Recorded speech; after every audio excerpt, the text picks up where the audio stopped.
Bonjour à toutes et à tous. Merci d'être venus pour cette présentation. On va parler ensemble de fuite mémoire ou memory leak. Je me présente, je m'appelle Grégory Houllier, je suis staff software engineer chez Content Square, cofondateur de RenJS avec mon ami Nicolas qui est là.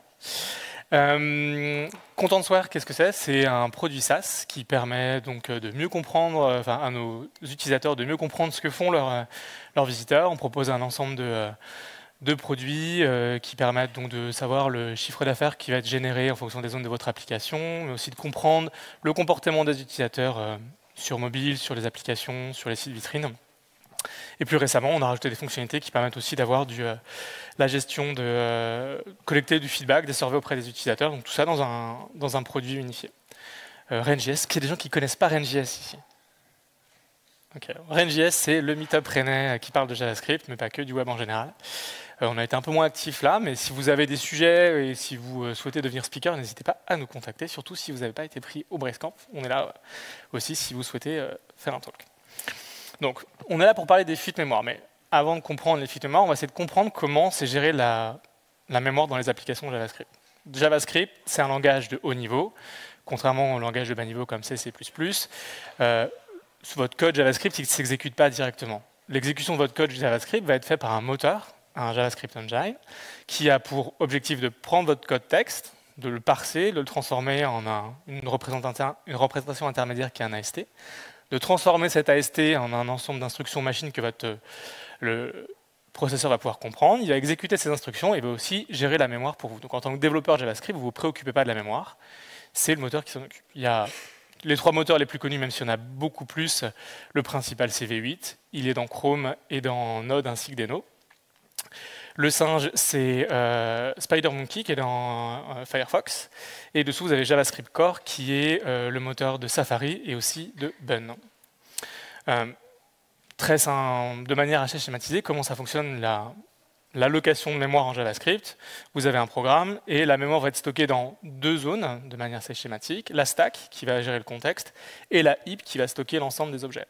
Donc ici, lorsque le programme il va interpréter votre code, il voit que la partie personne, c'est un objet. Donc dans la stack, il va créer une référence, il va l'allouer dans la heap. Ensuite, pour dog, il va faire la même chose. Dans la stack, il va créer une référence, il va l'allouer dans la heap. Pour la fonction getOwner, pareil, la référence et la valeur dans la heap.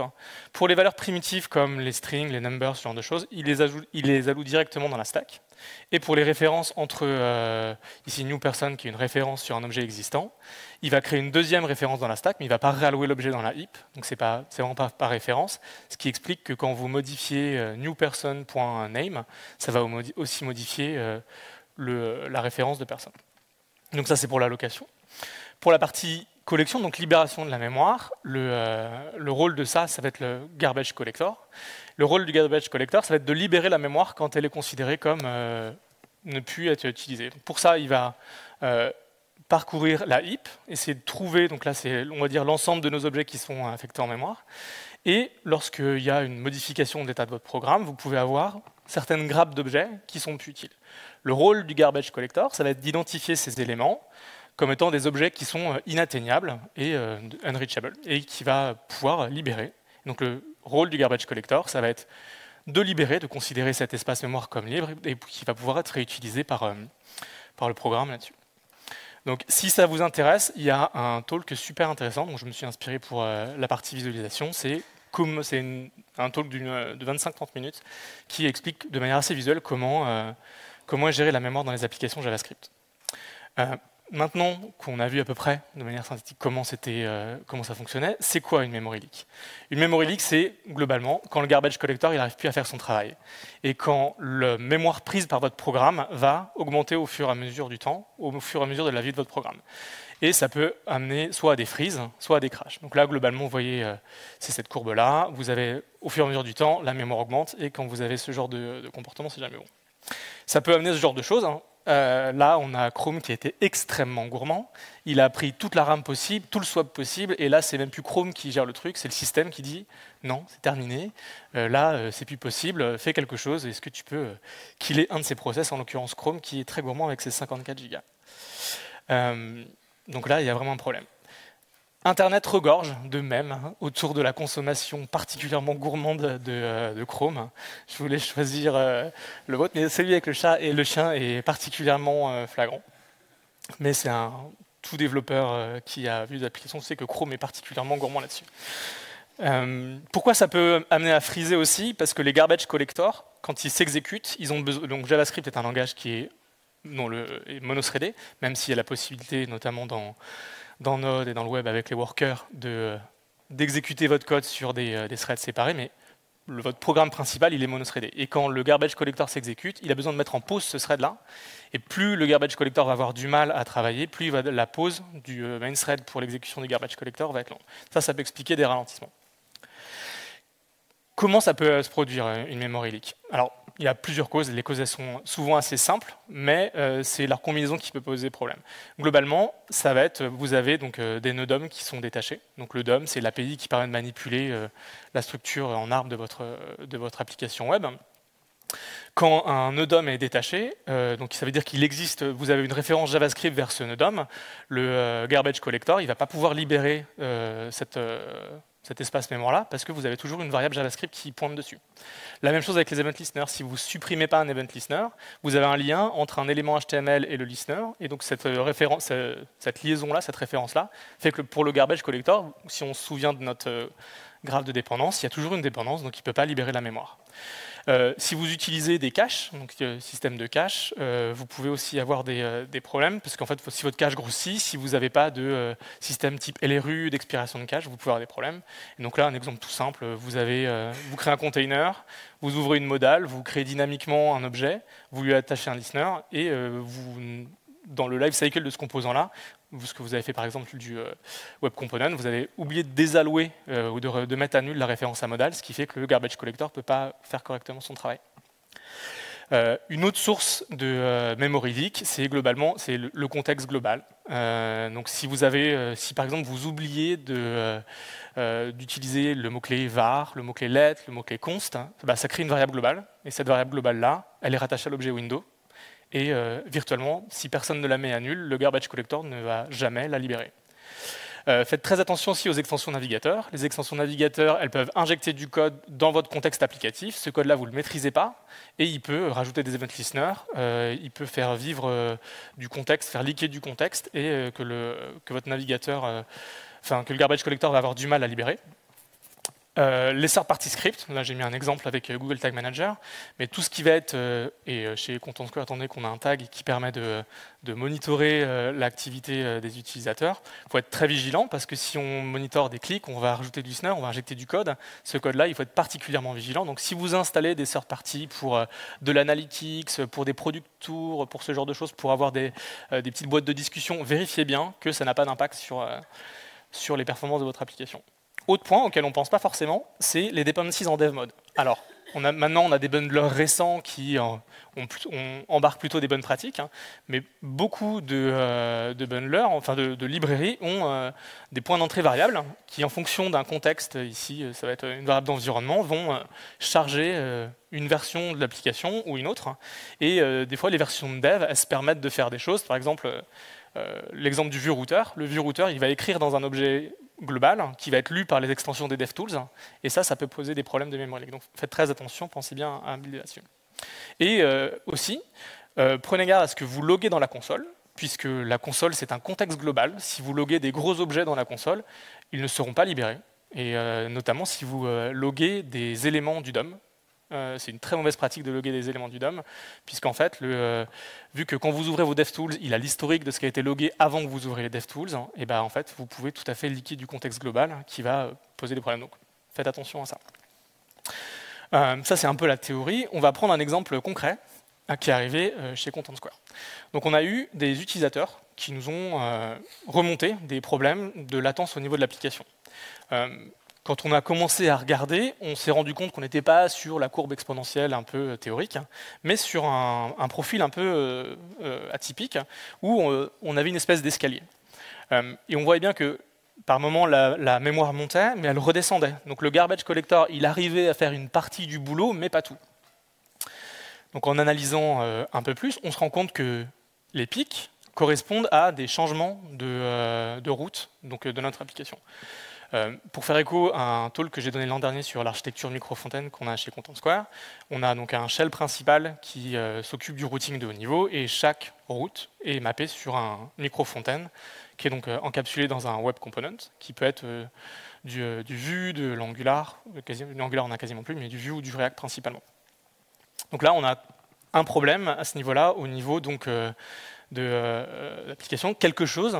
On a une fuite quelque part qui fait que quand on revient sur un module quand on change de module, le garbage collector ne fait pas correctement son travail. Donc ça, c'est globalement de manière un peu empirique, on a vu le problème. Comment on peut aller plus loin dans la détection? Alors, il y a deux types d'approches.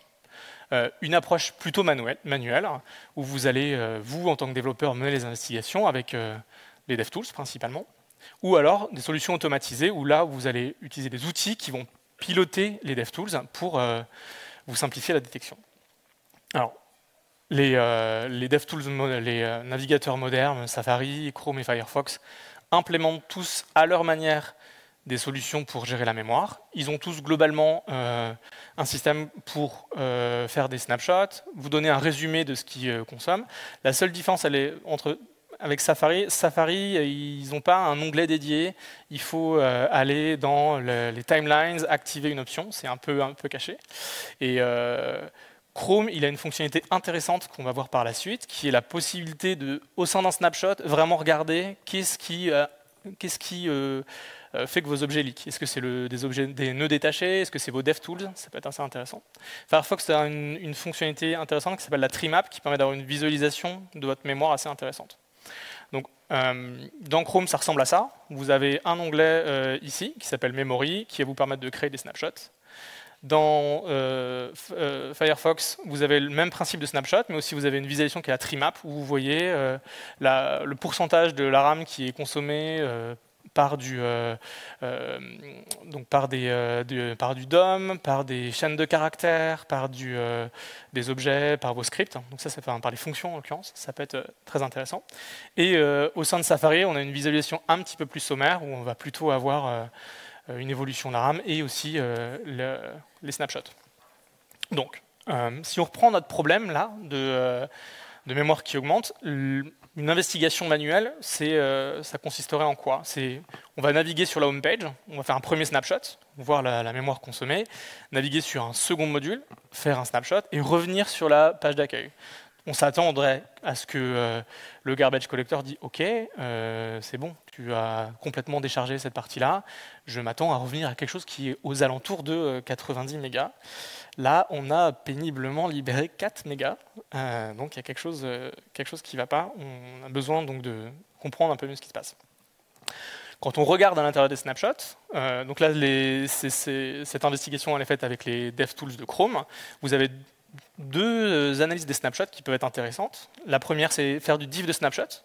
Donc entre le deuxième et le troisième, il va vous dire c'est quoi les objets JavaScript qui ont été alloués entre ces deux états de la mémoire. Donc ça va vous permettre de comprendre à peu près si vous avez notamment des éléments HTML, de la mémoire. Donc nous, on voit ici qu'on a pas mal d'objets qui correspondent à des nœuds DOM détachés.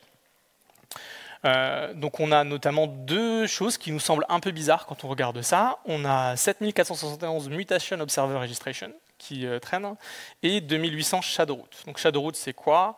Ce sont quand vous faites des web components. Un web component, c'est un système de composants web qui sont encapsulés du DOM dans un Shadowroot, un peu comme des iframes. Et donc là, le fait qu'on ait 2800 Shadowroot qui soient détachés veut dire qu'il y a quelque chose qui ne fonctionne pas bien dans la libération mémoire. Il y a toujours des références vers ces éléments. Et donc on a besoin donc, de comprendre là-dessus. Donc globalement, la source nous dit... Alors aussi, il y a un point qui est intéressant à comprendre, c'est que quand vous avez si vous avez un élément parent qui leak, étant donné qu'il a des références sur ses enfants, en fait, vous conservez tout l'arbre. Donc avoir un élément parent qui est détaché du DOM et qui ne peut pas être garbage collecté veut dire que tout l'arbre associé va leaker, ce qui peut poser donc des problèmes de plus en plus gros. Quand on clique sur la partie Mutation Observer, on se rend compte que, donc, en analysant, que ça vient d'un composant qui a pour... ça, c'est intéressant. qui est un composant qui a pour tag CSM click outside listener. Donc ça, c'est un composant du design system de Content Square qui a potentiellement un problème, donc on va pouvoir analyser. Ça, c'est intéressant, mais c'est une première approximation. Mais ce qu'on aimerait, c'est avoir un système qui nous permet de détecter ça automatiquement et aussi de s'assurer que la correction va être fiable et qu'on n'ait pas besoin de refaire cette étape manuelle. Pour ça, on a utilisé un outil qui est vraiment top, qui s'appelle MemLab. Donc MemLab, c'est un outil qui est fait par Meta, qui est construit au-dessus de Puppeteer, qui est un outil pour piloter des navigateurs headless. Et l'approche de MemLab, c'est globalement vous développez un scénario, comme un peu vous allez piloter un objet page, comme vous ferez dans Puppeteer. Il va exécuter ce scénario, piloter les DevTools du navigateur sous-jacent pour faire de manière automatique la différence de snapshot, détecter les fuites mémoire, détecter les traces, faire un rapport qui gère ça, et vous pouvez l'exécuter plusieurs fois, et l'intérêt c'est que c'est reproductible. Donc, en partant de cet outil, on a décidé donc d'automatiser, de faire une surcouche à MemLab, une intégration de MemLab, pour résoudre notre problème. Donc, ce qu'on veut, nous, c'est globalement avoir le système de snapshot initial, créer plein d'instances d'un web composant de notre design system. Pour ça, donc, on a fait une toute petite fonction qui va créer 1000 instances d'un composant donné, l'attacher dans une page, et une fois que cette tâche est faite, il va les supprimer. Et on s'attend à ce que lorsque on n'a plus aucune référence à nos 1000 composants, que la mémoire puisse être libérée correctement. Là aussi où MemLab est intéressant, c'est qu'il a des mécaniques internes qui permettent de forcer l'exécution du garbage collector. Là où quand vous êtes en situation réelle, le garbage collector, c'est pas vous qui décidez quand est-ce qu'il s'exécute. Mais MemLab est capable de forcer cette utilisation-là pour éviter d'avoir des faux positifs. On a mis en place un système qui permet d'avoir une approche déclarative en disant « Ok, voilà, je veux tester cet élément du design system avec un certain nombre d'attributs, parce que c'est des web components. Et notre script va créer 1000 instances de ce composant-là en lui passant un certain nombre d'attributs, ce qui nous permet de tester des variants avec des différents types de propriétés. Et donc ça, le scénario MemLab, il est extrêmement simple, c'est vous démarrez un serveur web, donc le serveur web prend un web component, c'est passé en paramètre de notre script, et ce qu'on veut, c'est juste cliquer sur un bouton qui exécute l'instance, les 1000 créations. Donc là, nous, c'est vraiment sandboxé pour notre design system, et vous pouvez imaginer que ça, vous pouvez le faire sur votre site en prod avec un scénario de navigation un peu plus compliqué. Et ensuite, ce qu'on veut, c'est pouvoir s'assurer qu'il n'y ait pas de problème. Donc là, quand on lance ce script-là, on pilote MemLab, et donc MemLab a eu à la fois un mode CLI et un mode avec une API JavaScript. Donc nous, on a fait une surcouche à l'API JavaScript pour avoir un reporting un peu sympa en local et en intégration continue. Donc on prend une version du design system, un composant qu'on veut tester, et là on se rend compte que sur notre design system, en 4.53, on a une memory leak. Et donc cette memory leak, elle concerne donc l'utilisation des mutation observers. Et donc quand on regarde dans le code du design system, en effet, donc le design system, il est fait en Stencil. Donc Stencil, c'est un framework, librairie, compilateur qui permet de gérer des web components qui fonctionnent partout, avec une API qui est un mix entre React et Angular avec des annotations, et il y a un décorateur custom qui a été codé qui permet de loguer dans la console quand on utilise une propriété qui est dépréciée. Sauf que ce décorateur, il utilise un mutation observer pour vérifier qu'il n'y ait pas un attribut qui est utilisé. Et donc le mutation observer est correctement déconnecté lorsque le composant est démonté. Le problème, c'est que ce décorateur, il est appelé plusieurs fois par Stencil. Et donc la première fois, le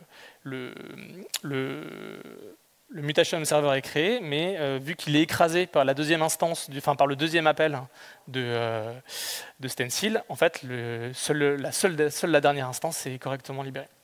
Donc le fait d'avoir cet outillage va nous permettre de faire un fixe. Donc on a une paire qui a été ouverte, on a release une nouvelle version de design system et on a rerun notre bench pour savoir si, plutôt que de tout redémarrer, déployer sur un environnement et tester, là on a en intégration continue, on peut rerun le benchmark et s'assurer que le problème est corrigé. Et donc là, le script, donc il est intégré à la chaîne d'intégration continue du design system, et donc sur le fixe, donc la 453.1, on a bien plus de problème de fuite mémoire. Donc même Lab nous dit c'est OK, on crée 1000 instances du composant, on supprime, la mémoire est correctement corrigée. Donc ça nous a vraiment permis, nous, de piloter les corrections là-dessus. C'est quoi les étapes suivantes, nous, autour de cet outil? Ça va être de capitaliser sur cet outil et de le mettre pas seulement au sein du design system, mais aussi pour l'ensemble des micro-frontends. Donc dans un premier temps, ce qu'on veut, c'est en intégration continue, faire un reporting, voire prévenir les développeurs, potentiellement il y a une fuite mémoire.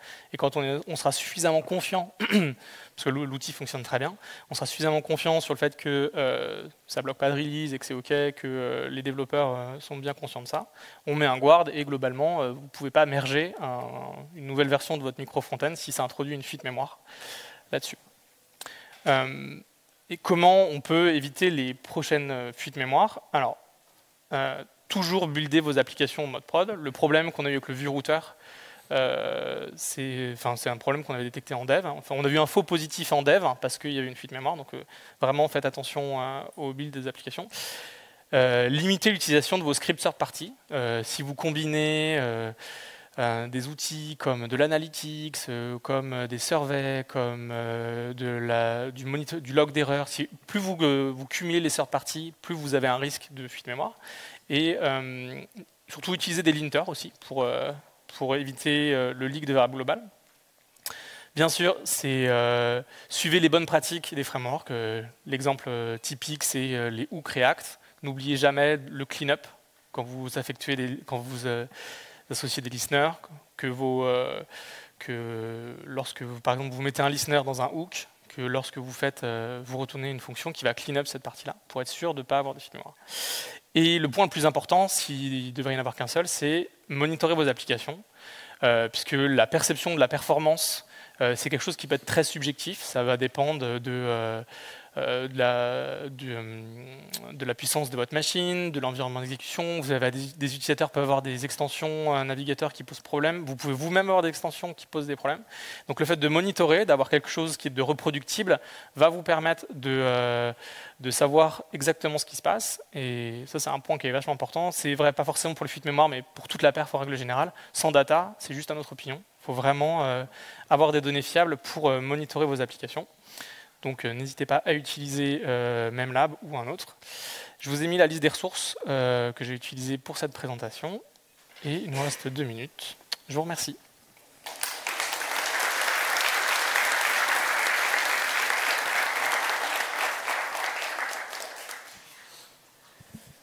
Merci pour la presse, c'était super intéressant. Un sujet pas souvent traité.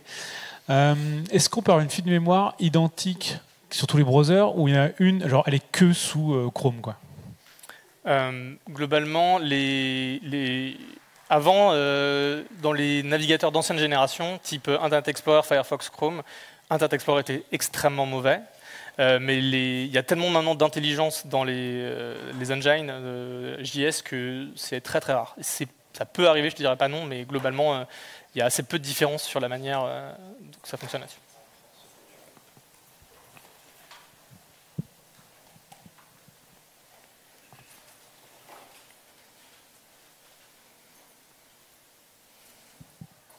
Merci pour la présentation. Je voulais savoir si tu as parlé de linter à la fin, est-ce que tu as d'autres outils qui vont faire de l'analyse statique de code et qui du coup vont assez rapidement te permettre de détecter des potentiels fuites mémoire? De manière statique, non. Après, typiquement sur les hooks React, il y a des hooks, il y a des règles ESLint qui permettent de dire attention, là tu as oublié le cleanup et tout. Mais ça peut être assez compliqué parce que typiquement, le problème des listeners, ça va être lié au cycle de vie de ton application. Un exemple tout bête, Google Tag Manager, il a une fonctionnalité pour monitorer tous les clics. Et quand tu n'as pas une single page application, tu n'as pas de problème, parce que en fait, quand tu fais un clic, c'est un hard refresh de ta page, ton navigateur dit « Ok, on passe sur une nouvelle page, je supprime tout le contexte ». Mais quand tu as une application qui est une single page app, qui va vivre très longtemps, potentiellement plusieurs heures, plusieurs jours si l'utilisateur ne ferme pas, là, tu peux avoir des problèmes de fuite mémoire aussi. Donc pour répondre à ta question, non, il n'y a pas vraiment de règle ESLint statique, parce que c'est assez complexe à gérer. Mais par contre, il y a des linters plutôt de bonnes pratiques de code sur cette partie-là.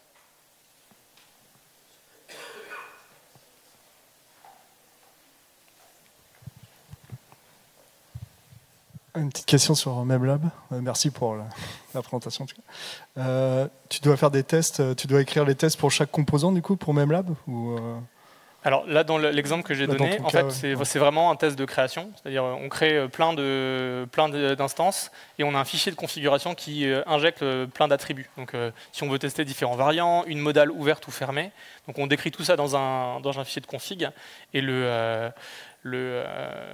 script va tout exécuter. Alors, un point que j'ai pas dit, mais qui est quand même important dans une des limites de MemLab, c'est on pilote un navigateur, donc ça peut être long.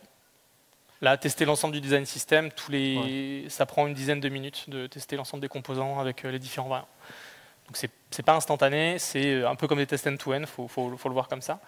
Mais on pourrait avoir une approche un peu plus précise qui est de se dire dans une pull request, on détecte les composants qui ont changé, on ne reteste que ça. Ça c'est de l'optimisation d'intégration continue, mais après, vous pouvez faire donc à tester, c'est vraiment simple. Ne serait-ce que une solution que vous pouvez faire, c'est le mettre en post-release aussi. Si vous voulez pas bloquer votre chaîne d'intégration, lancez-le même en cron tous les jours. Faites un scénario tout simple. J'ouvre une page, je clique sur 2-3 modules et je regarde juste s'il y a des fuites mémoire. Et l'intérêt de MemLab, c'est que vous pouvez exécuter ça en prod. Donc vous avez vraiment l'environnement d'exécution de vos clients avec tous vos third parties, tout le contexte final. Ok, merci.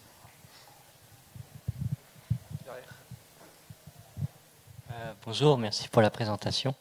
Je voulais savoir, MemLab, en fait, c'est quelle licence Je crois que c'est du MIT, mais je ne suis pas sûr. D'accord. Okay. Merci.